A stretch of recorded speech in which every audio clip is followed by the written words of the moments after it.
tentang nilai-nilai Pancasila dalam kerangka praktik penyelenggaraan pemerintah negara,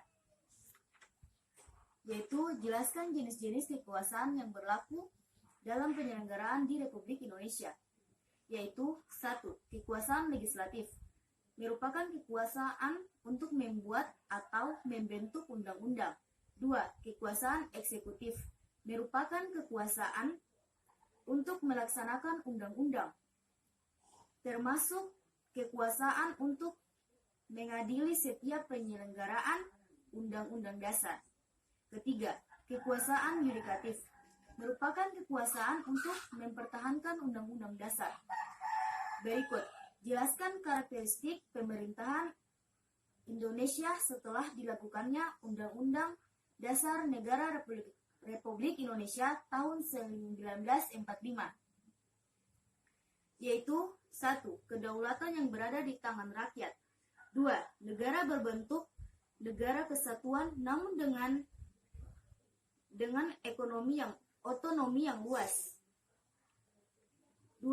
Presiden sebagai pemimpin dan pemegang kekuasaan eksekutif.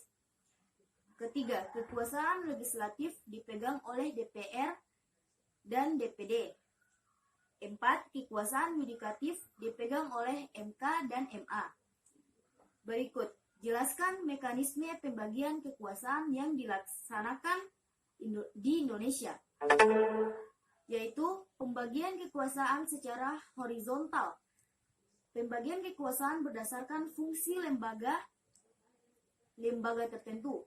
Kekuasaan konstitusi, kekuasaan eksekutif, legislatif, yudikatif, eksaminatif, dan moneter. Berikut, jelaskan fungsi dari Kementerian Negara Republik Indonesia, yaitu 1. Merumuskan kebijakan yang sesuai dengan bidang-bidang yang terkait dengan pembinaan pemerintah, otonomi penduduk sipil. 2. Penetapan serta melaksanakan kebijakan yang sesuai dengan UUD. 3. Mengatur pelaksanaan tugas dalam lingkup kementerian terkait. 4. Mengolah kekayaan negara. 5. Bertanggung jawab penuh dalam menguasai tugas yang dilaksanakan. 5. Mengembangkan sumber daya manusia.